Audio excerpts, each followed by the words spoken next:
For day number 2 for Call of Duty Black Ops 2 multiplayer. My God, what an amazing day and a half it's been, hasn't it? Absolutely. Now, this is day 2 of GamesCom, but it's actually day 1 of the actual gaming fans coming in. So consumers are in here today, the true gaming fans, and as you can see, we've got loads of them behind us here, and all around this booth tonight, it's community night.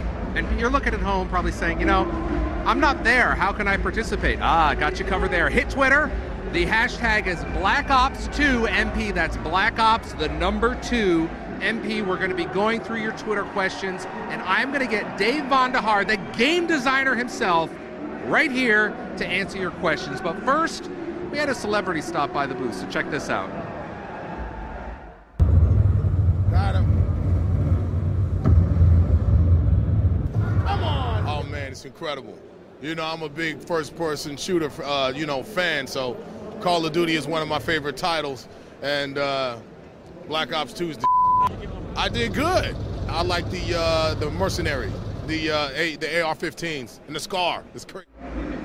Exhibit, you know Exhibit. Yeah, I do. He's a good friend of mine, yeah, from back in the hood in Aberdeen. We have got a full hour of excitement for you planned, so we are going to get started right now. Graham, why don't you get over there, assume your position, and let's get gaming. Absolutely. I'm going to walk you over to the pit where all the live multiplayer gaming will be happening tonight. Don't forget, get your questions in, but we'll also be streaming a ton of live Black Ops 2 multiplayer, featuring our pro players again. We have subbed in one team tonight, so we'll talk about that in a little while. But as you can see, the booth is stacked tonight. Let's look at the guys over here waiting to get hands on with Black Ops 2. How you doing, everyone? Oh, come on. They're too busy watching all the gameplay. So yeah, we're in a live environment. These guys are actually queuing to play the game. They will be coming in halfway through the stream, so you will see some movement around. They're getting hands-on for the first time, trying out all those new features. We've got the pro players over here, and I am delighted to say that we also have a man whose words are like RCXDs exploding in your ear. He is the voice of Call of Duty, is Mike Castro-Rafael. How are you, Mike? I'm great, AC. How are you, man? Good, I'm very well. So last night we saw some explosive competition. Great way to kick off a week of live streaming. What were the highlights for you? I think it was that team deathmatch. That's probably the biggest highlight, where we had Team Envious coming out on top by 1 kill, and it was so close at the very end. It was almost a draw. I think that was probably the biggest highlight. Probably looking to make some more of those today. I've got lots more live multiplayer tonight. We've actually subbed in a team. So the German guys that were playing last night are sitting on the bench tonight, and we brought in a team of females from Germany. So how much do you know about these guys? I don't know much about the ladies, but I got a chance to speak to them. They actually play competitively on a German ladder, and they'll probably be able to hold their own. We'll see. Okay, so that's the vivacious ladies. Look out for them. I think we'll be getting going a little bit later with some team deathmatch, but in the meantime, we'll hand back over to Major.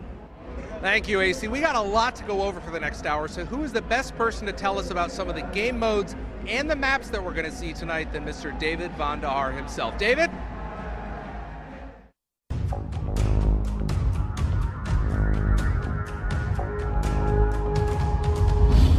Thank you for joining us today for more multiplayer live from GamesCom in Cologne, Germany. And on behalf of the entire team at Treyarch, we appreciate the time to share multiplayer with you. Now, we've been waiting for this day for a very long time, and we're amped to get you into the game. Yesterday, we really dove into create a class and score streaks. But let me tell you a little bit about multi-team, which is something that the show-goers are playing on the floor, and something that you'll see more of this evening. Multi-team really brings those small squad tactics back into the game. The game supports 18 players and any combination of up to 6 factions at once. One of the ways I like to play it is 3-on-3-on-3-on-3. Super intense action. You have to work with your group to be successful. The maps that you're going to see in the mix and all through Gamescom include Aftermath. Aftermath takes place in the ruins of Los Angeles after a drone attack in 2025. And this map really shows off the capability that we have to create beautiful destruction and have the game still run at 60 frames a second. We also brought with us Turbine. And Turbine is a big outdoor terrain map, but it doesn't play big, and you can climb on anything. The action's still intense, and there are lots of engagements and battles. We also brought Cargo. Cargo shows off a lot of our map interactivity. And in the center of this map, the crates are being picked up and relocated, changing up the line battles and cover. It's particularly interesting in objective-based game modes. And finally, we have Yemen. Yemen is that classic Call of Duty close quarters combat battle that you'd expect to have, where players are constantly pushed into each other, super fast-paced map. You are going to love it. And that's a very brief overview. Let's go back to the floor and see the game in action. And I am back here with Mr. Vonderhaar, David. Man, what? Here we are again. You're on TV, you're everywhere. I mean, this is really exciting for you. I mean, you guys have been working on this for so long, and to have the coming out party of the multiplayer here at GamesCom, what better place could there be? What better place, what better way, right? With you and at our side, live streaming to the world, it's a great opportunity, and we're very excited. Now, the reason that David is here, in addition, obviously, is the multiplayer designer, but he wants to answer your questions on Twitter. So use the hashtag BlackOps, the #2 MP, and then we'll go through some of them later. How's that sound? I am going to look forward to this. All right. Right now, we're going to get over to Hastro and Astra. We're going to go over to AC and Hastro and get right into gameplay. Guys? Hey everyone, we're back down here in the pit with Hastro. Now I just want to reiterate some of the stats about these booths, okay? We've got over 1,250 square meters of Call of Duty Black Ops 2. That's 144 Xboxes all lined up. And you see these queues, right? Usually you turn up to game shows, you have to wait in the queue for a couple hours, you're just kind of standing there. Treyarch have thought about everything here. You get briefed on the game, you see all those new features, you get properly prepared before all hell breaks loose in this environment. Now, let's get back to our pro players. So we talked about Vivacious, we've also got Optic, we've got Envious, and we've got Prophecy as well. Put in some big scores last night. You've been watching the guys warm up today. Who's your money on? I think today it's going to be all North Americans and all Optic and Envious, because I just think the ladies are going to be a little mismatched against the best players in the world. They said that they only play Search and Destroy, really, so that's my logic behind that. They're not really in tune with the game modes that we're playing today, so that's my prediction. We're starting off a multi-team team deathmatch, so I think that will really show up, right? So we've got the guys split up in the teams that they know. Tell us about the map that we're getting started on. Well, we're about to play Aftermath now. Aftermath takes place in 2025 Los Angeles, and that's right after a drone attack. So it's a completely devastated Los Angeles. So you see a lot of tight corridors here on Aftermath. It's just a great map for multi-team team deathmatch, which is what we're about to launch out with. From last night, it looks like an Aftermath, the team that controls those cover points the best, are the team that's going to come out on top. Is that fair to say? Yeah, absolutely. You know, there's some really nice spots on this map that your team can control, especially in multi-team team deathmatch. You don't really just want to run out into the map because there are other teams right here trying to get you, so it should be interesting. All right, let's kick things off with the gameplay tonight. It's multi-team team deathmatch. Let's do it. All right, here we go. Multi-team deathmatch on Aftermath. Let's go. All right, folks, we're about to kick this one off. This is going to be an Aftermath team deathmatch, multi-team. So 4 teams here of 3 players. Some of the best players in the world here at Gamescom are going to be playing for you. And as we see, we're on board with Toby. He's playing for Team Envious as a guest player here. Toby, actually one of the better European players out of the UK. He's playing as a guest player with Team Envious, who's also lined up with Twiz and Karma. And so those guys early on, they're going for the combat axe off the break to take the lead. Didn't quite hit any of those, but I think a couple of them had 2 combat axes lined up. They're trying to put on a show for you all, so you can't knock that. But now Toby is going to have to rely on his M8A1 assault rifle. Looks like he has the select fire attachment and the reflex sight attached to the M8A1 right now. He can actually switch that with the select fire attachment. And right now he's in burst mode, so he's going to be shooting a 4-round burst. And now it looks like he swapped over to the MSMC. So I think Toby actually had a wild card that allowed him to use 2 primary weapons. And now he's going to quickly cut back over. He gets taken out right there. So let's take a look at our factions here. We see that Envious is playing as the FBI faction. We'll go ahead and hover over and introduce our players. You have Merc, Big Timer, and Ray of Optic Gaming. They're playing as the FBI faction. They're playing as the SEALs faction. Then you have Prophecy from the UK, Gunshi, Shane, Swati, playing as the SDC faction. Now Envious again as the FBI faction here. And now you have the Vivacious Ladies. This is a female team out of Germany. You have Kitty Cat, Minnie, and Ruby rounding it out for us here. So now as we see, Envious has taken the lead with 10 kills on the board. We'll jump on board with Twiz. And why don't we listen in to Team Envious to see how they're communicating right now.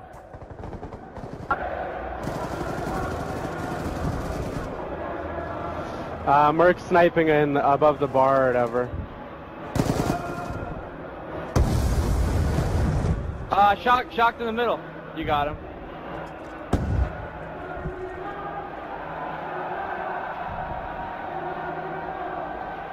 All right, we're up by 2. Let's try and maintain it. Up by 1. Let's try and get a kill. Twiz just went down, but we did hear him have quite a bit of banter right there with his teammates. So looks like Twiz still doing pretty well here. We'll take a look at the scoreboard. He is now 8-4. He is the high scorer in the game at the moment, followed up by Karma, his teammate. But it looks like Optic Gaming has now managed to tie it up. Prophecy in 3rd place with 13 kills, and the Vivacious Ladies are hanging in here quite well, actually, with 11 kills. So still a very close game, anybody's game at the moment, as we're in with 3 minutes and 20 seconds left to go. Twiz spawning back in now. Let's see where he's located here on the overhead map. And you know what? Actually, I'm going to go ahead and use this feature. This is something that's new here. We actually have in Concaster mode a way to change the map icon colors. So that's something I'll let you all take a look here in multi-team. Traditionally, you have red and green triangles. We'll just go ahead and swap that over here, and now we can designate between our teams as we see Twiz spawning back in now. And we'll take a look here at Twiz as he comes back through. And it looks like Twiz is going to go ahead and throw out a couple more of those combat axes. I haven't seen him connect yet. It looks like he's going to pull out that secondary now, see if he can pick up this kill. Looks like there's another team right behind trying to pick up that kill as well. So Twiz getting that kill robbed by one of our other teams. Why don't we hop on board with another player here? We'll go ahead and jump on board with Optic. Rambo is on a 3-kill streak, and we just jinxed him. That always happens. Ray goes down. So Optic Ray rocking the MSMC. That's a submachine gun. And it looks like he's going to be powering through the middle of the map right here. Was trying to get a reload right there, but he got taken out by Gunshi of Team Prophecy. As we take a look at the scoreboard, we see that Optic Gaming has now taken the lead by 2 kills. Followed up by Team Envious and Prophecy in 3rd. 1 minute and 50 seconds left to go. If you're just tuning in, this is multi-team team deathmatch live from Cologne, Germany at GamesCom 2012. An amazing place and such an amazing event. I'm having a great time out here. Let's see here. We're on board with Ray still. And it looks like Envious has now taken the lead, powered by kill streaks from Toby and Karma. We'll jump on board with Karma, who still has that kill streak going. And he's about to get an RCXD on that score streak meter, but he gets taken out. And that was going to be crucial. That RCXD could have picked somebody up at the last moment here in this game. Yesterday we saw some really tight matches in multi-team. And now Optic has tied the lead once again. And we see Karma off spawn again. He's nowhere near the action at the moment. So we'll swap on board with Toby. So Toby picking up a kill right there to help Envious keep this lead. 4 kills is now the lead for Team Envious. 45 seconds left to go as Toby gets taken out. We'll swap on board over here. We're on board with Twiz as they try to maintain this lead. The M8A1 is the weapon of choice right now for Twiz as he runs into 3 players, takes out 1, and gets smoked from the side. Gunshi picking up a huge 3-piece in the kill feed right now. Prophecy now passing up Optic Gaming, and they're only a couple kills off. We're on board with Prophecy now. Gunshi is on a tear. He certainly wants this. 20 seconds left to go. Can he pick up 1 there? Yes, he does with the R870. Prophecy making a case. 15 seconds left now. They're only down by 1. Now Gunshi ties it up. Clutch play by Gunshi now. Envious takes the lead by 2 now. So Envious trying to close it out. Gunshi trying to pick up the kills. Prophecy ties the game, and Gunshi wins it. No, it's a tie. Envious and Prophecy pick up 1 kill in the last split second. What an epic game that was. Gunshi just went on a massive tear for his team, but Envious managed to hold on at the very last second, and they end in a draw 47-47 here from Cologne, Germany. What a game. Amazing stuff there. Prophecy starting strong, going through a bit of a lull there at the end and going on a proper streak at the end. You know, it's amazing action. What did you think was the turning point there? I think it was all Gunshi off Team Prophecy. I mean, the guy is a monster. He's monstrous. He finished 2nd at Call of Duty XP. He's just been such a great player throughout the years of Call of Duty, and he made all the difference right there. He went on a tear. And Optic are the team on the hot streak, right, for the last, what, year? But, you know, it looks like the other teams are really catching them up tonight. Yeah, absolutely. So Envious and Prophecy having a great showing, as you just saw in that match. Optic was right in there until the very end, just kind of ended up not in their favor. So, yeah, Optic's been solid all the way through, and we're here for a couple more days as well. We're going to have plenty of action. Yeah, that's right. There's plenty of time to redress that balance. And in fact, there's a chance right now. We're going to go back into multi-team TDM. We're switching over to Cargo. So again, tell us what to watch out for with this map. So Cargo is such a great level for competitive play. It's essentially a smaller map, smaller size map, medium size, but it plays really fast. And there are a lot of tight corridors around the outside, but then there's this huge open space in the middle. There's an interacting animation there with the crates moving up and down, and it can change the point of view for players on top of the crates. So it's just a great map to play here. It's a great competitive map, and you'll see that here in multi-team TDM. It's a brave player that drops into that central section. And watch out for the action up in the office as well. That's what it always hots up. All right, let's get right back into it. All right, here we go. We're going, guys. Wow, what a game that was. That last round was just absolutely phenomenal. Envious had it, and then Prophecy's gun, she just went on a huge tear. I'm still blown away by that performance. Great job by him to bring his team back in. And now we're on board with Prophecy. Let's see if they can actually get an early lead here. We'll see where they're spawning. You can see Prophecy in the right side of your screen. We're on board with Shane. Shane now with the MSMC. He's got the iron sights on that. Spots a player right off the bat there on the outside of the map. He's got a little bit of a support from his teammate. And now Shane is going to run into some action here. As he turns the corner, nice jump shot right there. But he gets taken out by Karma of Team Envious, who got the knife on him. And now we see here that Optic has taken the early lead, followed by Prophecy and Envious.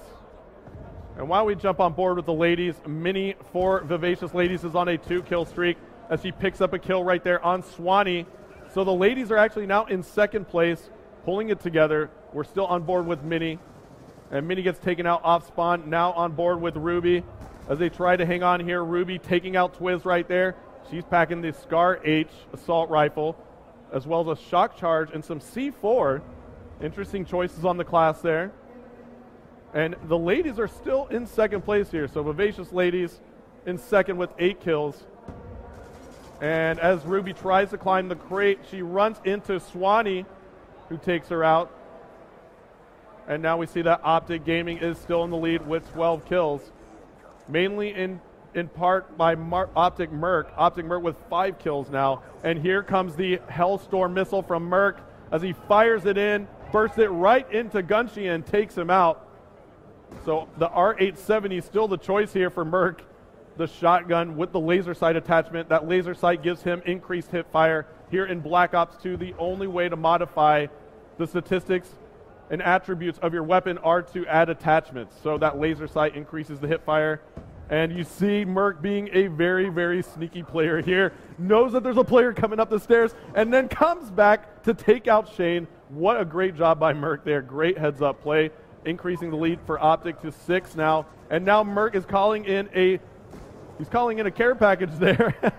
And he got challenged by Swanee. He just gave Swanee the just nasty business with that R870. And that care package has dropped down. And it looks like he's going to have a copter coming in. It's going to be a stealth helicopter. And he's going to go ahead and place that on the map with his data pack. And now Optic has extended their lead to 7 kills.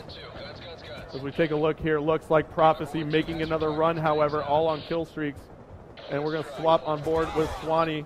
Swanee gets taken out now by Karma off Envious. And Swanee is using the target finder here with a LMG. Interesting choice. We've got to appreciate what he's doing here. He's got lots of rounds, and it looks like Merc's copter just took him out. And now Swanee with a jumping shot. Beautifully done right there with the LMG.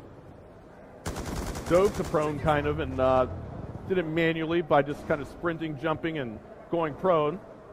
Now the Dolphin Dive is back in Black Ops 2. We haven't seen much of it out of our players just yet, but I'm sure we will over the next couple of days as Swanee just decided to lay down on the trigger, and it cost him right there. Now Optic Gaming still in the lead. It seems like Envious is having a little bit of trouble as they move into third place. So Optic now with 39 kills on the board. Prophecy with 34 kills. And we'll hop back on board with Twiz now from Team Envious as they try to claw back in this one. Twiz is on a nice kill streak right there. He's going to go ahead and leave that player who got away from him. Got a few hit markers. He's going to go ahead and call in a UAV, however. And he knows Swanee is around there. Takes out Swanee. One more player beneath him. Can he get the kill? Shooting from the hip with that laser sight attachment. But no, he gets drop shot by Kitty Cat from the Vivacious Ladies. Nice job by her to get that one. And now Twiz is going to go ahead and call in a Hellstorm again. And it doesn't look like he connected with that one. A player running around moved into a crate there and got away from him. But Twiz coming back in. Let's see if he can pick up a kill here. No, he does not. Gets taken out by Shane. We'll hop back on board with our leaders, Optic Gaming. Optic Ray on a 4-kill streak now as he picks up a knife on Shane. He's known for the knifing. And as you notice right there, the knife is a little bit tougher here in Black Ops 2. It's a little more challenging. You got to make sure you're up close near your enemy. You don't quite get the lunge that you used to. It's a very nice addition here. It seems like a lot of the fans out there really kind of like this feature now, that the fact that the knife doesn't lunge as far. It was quite frustrating, you know, at moments, could be. Just such an integral part of the game, and now it's just a little bit tougher for you. We're winning this fight. So Ray moving in here into the office. Optic still in the lead, but Prophecy again is starting to come on late. 50 seconds left to go. They're only down by 4. Ray picking up a kill right there on Karma of Envious. And why don't we hop on board with Prophecy and see what they can do. I'm going to jump on board with Gunshi because he tends to go on that huge tear at the end of games. 35 seconds left to go. Gunshi with the shotgun still. And there you go. Gunshi picking up a kill. They're down by 5 now. 30 seconds left to go as Optic is trying to close this one out. Up by 5 kills. Now 25 seconds left to go. Gunshi going towards the office. It doesn't look like he's having the same luck that he was having. We'll jump back on board with Optic Ray here on a 4-kill streak. And it looks like Optic working together, moving together as a team. 10 seconds left to go. I surely can't see Prophecy coming back at this point. And it is going to be Optic Gaming who takes this one. Ray with the MSNC for the final kill. And Optic Gaming hypes up here in Cologne, Germany. Big timer up on his seat, giving the crowd a little bit of love as they give him a cheer. As you see Optic Ray taking out, looks like one of the Prophecy players, I believe, for that final kill. 65 kills on the board. Prophecy with 57. Fantastic stuff there. I mean, I got to tell you, you've been watching the Call of Duty Black Ops 2, some of the multiplayer. Now, some of the brand new features in here are around COD casting, which allows you at home to basically do what Hastro was doing. So right now we're going to hear from Mr. Vandahar and Hastro all about some of those brand new features coming to you November 13th.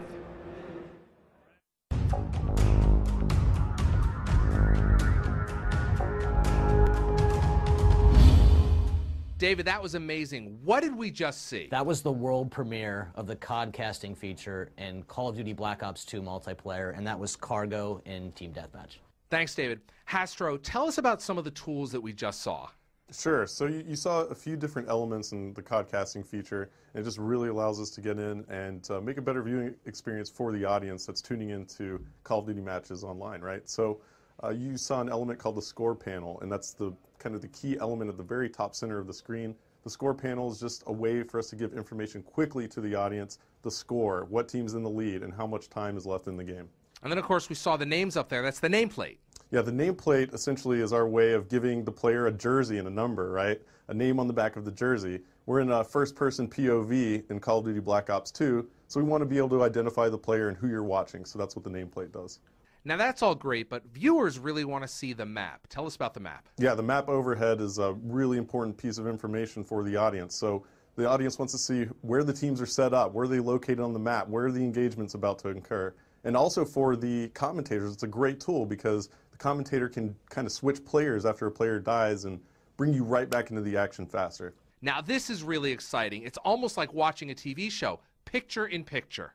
Yeah, now the picture-in-picture mode is just really robust, a lot of features there, but essentially you're able to see what the kill streak is for each certain player. If a player is just on a tear, he's got 10 kills in a row, you'll be able to see that in the right-hand column.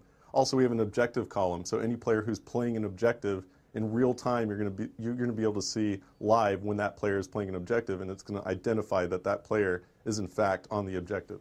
Are there a lot of options that we can tweak? Well, we actually have elements of the HUD that are removable, and you can actually customize the HUD for the viewer. And you can actually go in and, let's say, an esports league or a big tournament wants to put in their own graphics. So you can remove a piece of the HUD, and we can actually fully customize that for the viewing experience. So you can completely wipe it, put in the mini-map, take it away, different things like that. It's just very, very robust, and essentially that's what makes up codcasting. Now, one of the really neat features is Listen In, where we can actually hear the players, right? Yeah, the Listen In feature in codcasting mode is actually my favorite feature. It really allows us to take the audience and put them into the huddle with the players. So you really get a sense for just how much their communication separates them from other teams in competitive play. The best professional teams in the world have top-notch communication, and it's crucial to them winning a game. So we get to feel what they're feeling, what they're strategizing, and just hear the overall just lingo between the players, and it's just really an exciting tool. It's just such a great deal of information that the audience is going to be empowered with now. In Black Ops 2, the commentators have all the right to make the viewing experience as customized to the viewer and the audience as possible. So, you know, for me personally as a commentator, I want to make the viewing experience as fun as possible for the audience, and I'm able to do that with Codcaster mode, but more importantly, I'm able to make sure that we don't miss those epic moments in the battles that may have gotten lost in the past. You know, these just crucial moments that change the face of the game, and what essentially it determines outcomes of matches. We're able to make sure that we capture all of that. Thanks, Hastro. David, I want to talk to you about some of these features. What was it like implementing some of these features? Yeah, so there's really a couple of really key pillars to the entirety of the esports and competitive agenda for us. Black Ops 2 has a league play feature. This is a sport. It's how you make Call of Duty multiplayer a sport, and we actually use skill-based matchmaking to put players in the right brackets. Competition is fun at any level, pro players and average players alike. We also have to make it fun to watch, fun to spectate. That's what codcasting does. So that's why that feature is so important, have that production around that sport. And then finally, we need a way to give that sport or broadcast it to the world, and we do that with a feature we call live streaming. You're now putting basically thousands of dollars of tools into the hands of the community. That's got to be really exciting. You're expecting to see a lot of great stuff out of them. Yeah, it's actually really important for us to put as many tools as we can. We really like to make sure that we give the player the ability to customize the experience, whether they're playing the game, whether they're watching the game. In fact, Larry, you can even go back through the theater feature later, pick up those games, and then codcast them later. It's really cool. The team at Treyarch has got to be excited about the work that they've done around this. They've always really enjoyed the community, but this takes it to a different level. We're going to keep going. We're pretty engaged with the community all the time. They're very passionate people. They have a lot to say about the game, and it's really fun to take their ideas, mold them into the context and structure what the game's supposed to be like, and then bring them right back to the players. Thanks, David. Any final words? Sure. I mean, I've just been blown away by how dedicated the team at Treyarch has been to making this experience for the players as best as it can be and giving them as much customization that they can have. It's just mind-blowing how dedicated they are to their community and how well they treat their fans and the players that play the game. So I think that's something that all of the Black Ops 2 players out there, when they get the game, are going to realize pretty quickly. Thank you, Hastro. Any final words? We're really excited to put this game in players' hands. And when you get there and you get your hands on it, I want you to tell us what you're thinking about it, how it's working for you. Feed right back to us so we can continue to make and improve our games for you. There you go, and we are back. It's the Vaughn and Major show. Vaughn, welcome back. Thank you. I like this show. We should do this more often. We should. Listen, first of all, great shirt. I love what you got going. Can we get a close-up of this shirt? He's internet nerd famous. And why? Black Ops 2 multiplayer. We're going to talk about it right now. If you sent your hashtag, if you use the hashtag Black Ops 2 MP, we are going to answer your questions. We've got a few of them right here. You ready to jump in? Let's do this. All right, now the first one is actually not attributed to one specific person because we've seen it all over the place. The question is, will there be a player match system, or will everyone be forced to play ranked games? David? No one is going to be forced to play ranked games, Larry, but you should know that the game supports that traditional matchmaking experience where you're going through the progression system and you're ranking up. Optionally, you can play in league play. That's where you get that competitive rating get your skill-based matchmaking. The game supports both simultaneously. All right, next question comes from Official Musty, that's the Twitter tag. Do kill streak kills help towards your next kill streak? Great question. So anytime you're watching the game and you see that number come up in the center of the HUD, that is a scoring event. All bits of score contribute towards earning your next score streaks, but the support things, the items that help your team win the game, those are going to give you the most score, and that's how you can really get those nice high-end rewards. So if you're a Call of Duty player and you may not be so much in killing, but helping, it's still going to help you out immensely. It helps you out a lot. So there's some really good scoring events, like when you grab a flag, and when you capture that flag, you didn't actually kill anybody, but you're going to get a lot of score for those events. Good, that's good to hear. All right, next one comes from China HD. Will there be an overkill perk for 2 primary weapons? Yeah, good question. So there's actually not a perk that's overkill, but there is a wild card. Those are those rule breakers we've been talking about. The items that let you bend and extend, create a class in exciting new ways. And you can use a wild card to take 2 primary weapons. All right, next question comes from Javis, I guess. Is that what it looks like? Why not? How does Hardline work now? All right, good. So listen, this is really important. So in all previous games, Hardline actually reduced the cost of earning a reward, but Hardline gives you a scoring bonus. So, you know, the game's still in development. We're still trying to figure out the best numbers to use, but right now, Hardline is actually going to give you about a 20% bonus earned towards your next reward. Okay. All right, moving right along. Private matches and LAN. People want to know, is everything going to be unlocked in private match and LAN play? Of course we would keep everything unlocked for you in private match and LAN so you can play those custom games the way that you really like to enjoy them. All right, MegaQuest on Twitter. MegaQuest wants to know, will Ghost or another perk protect you from Orbital VSAT? Yeah, the Orbital VSAT. You guys have been asking me about this one for a long time. I'm glad I get to finally tell you about it. The Orbital VSAT, that's just like the Blackbird you remember from Black Ops. It works the same way. There is no protection. That is that ultimate intelligence perk. Shows everybody on the map, all of their locations, what direction they're facing. All right, now you've seen a lot of Create a Class for the past 3 days, but this is really about the UI, the user interface. The question from Maddie Wakefield is, what are the 3 slots at the bottom of Create a Class for? Larry, that's where you actually can equip up to 3 of those wild cards, those rule breakers. So you can take a wild card like Primary Gunfighter. That lets you take 3 attachments on your primary gun. You can take any one of those perk greed cards, perk 1, perk 2, perk 3 greed. Those let you take additional perks, not just 1 but 2 from the same category. There's even a wild card that lets you take 2 types of tactical grenades. It replaces that lethal slot with a tactical slot. We have more of your questions coming back. Just tweet them to Black Ops, the #2 MP. We'll be going through those, put them on this card, and I will ask the man himself, the design director, and we'll get answers for you. Right now, we're going to get back to Hastro and AC. You guys ready for some play? Here we go. Hey everybody, welcome back to Hastro's house. We're back down here at the pit, and check out, we've got an empty stool sitting down here. Make of that what you will. Oh, hold on. Here he is. Look, by popular demand, Vaughn is back and codcasting. I'm like everywhere. I'm ninja smoked here, and I show up over here. How does that even happen? TV magic. Well, it happens. Hastro, you know, I think it was world premiere of Vaughn codcasting with you last night. How did that go for you? How was that experience? It went great for me. I mean, it's all about how did it go for him, really. How did it go for you as your first cast? It's completely possible. I might put you out of a job. I'm so good at this. Yeah, I have a feeling my job's safe. So Vaughn, community night tonight. We've got true Call of Duty fans all around us getting hands on with Black Ops 2 for the first time. You know, how does that feel personally for you? It's great. We've been waiting for this day. We've been like pent up, right? Just waiting to show the game to the world and the fans and have a dialogue with them about it. There's no place else I'd rather be.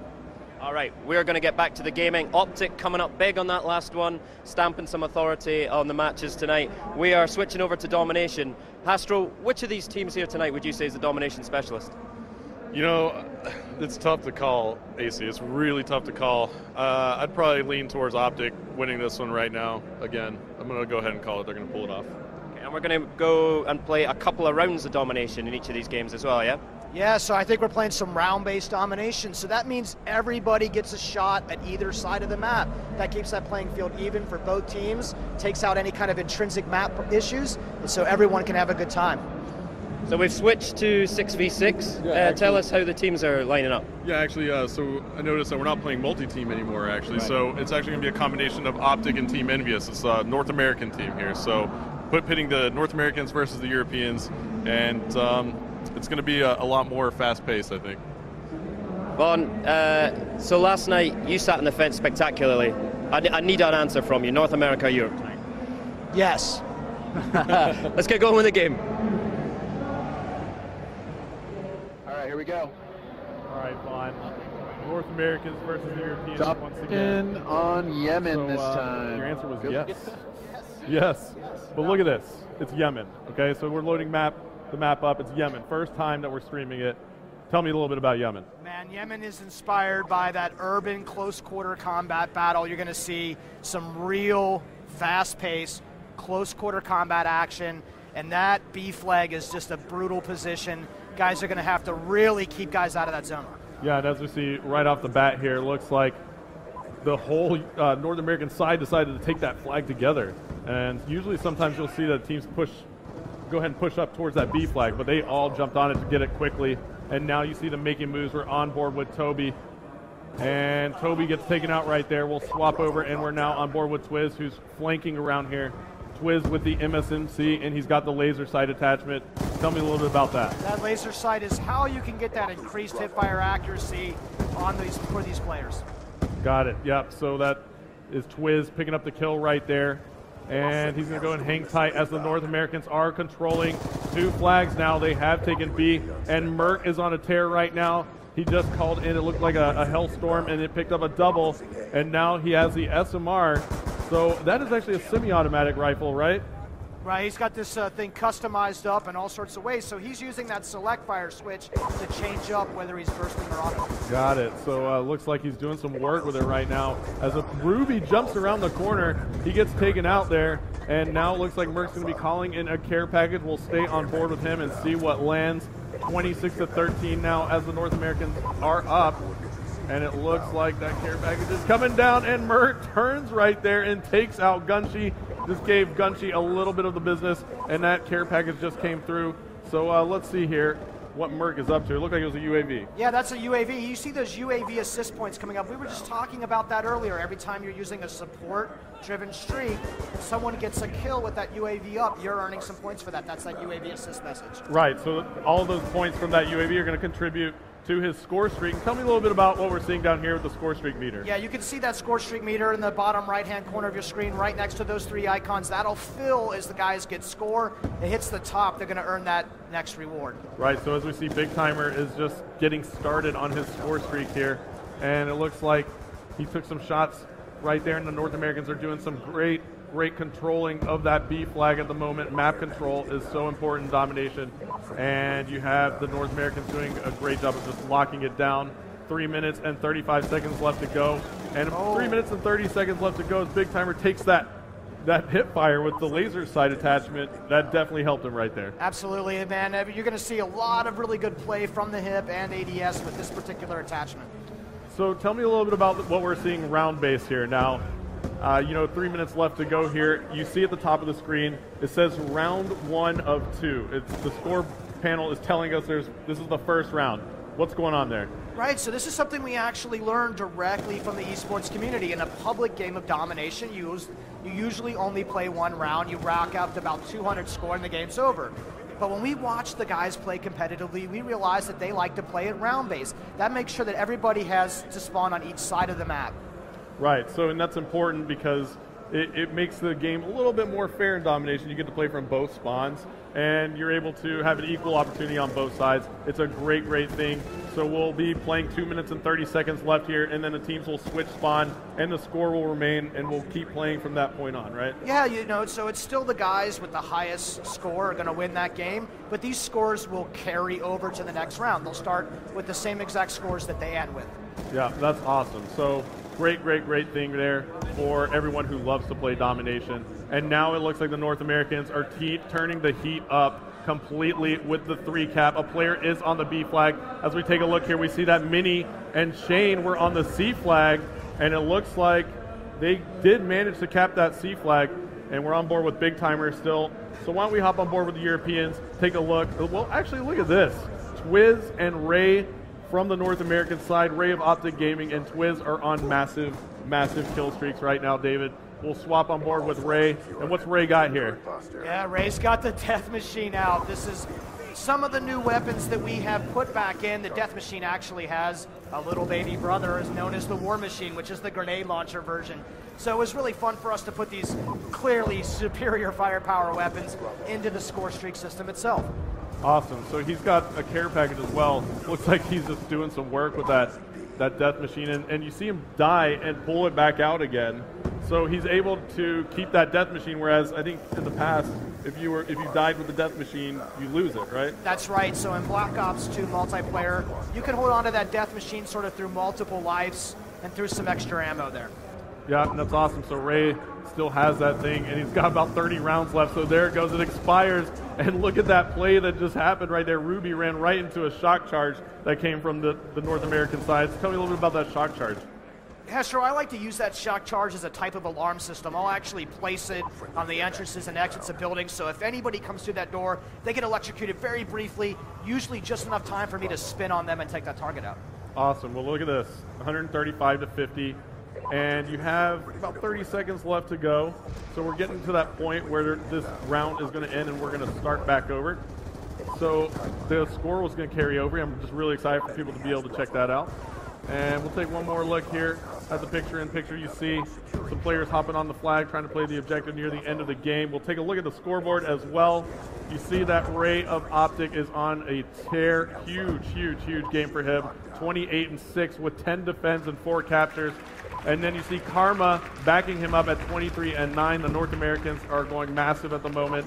So a huge game for the North Americans against the Europeans. All right, this next round's going to start immediately, guys. We're going to go right over into the next round of this game. Right after this round ending kill cam, we'll spin over. The guys will flip the spawns as we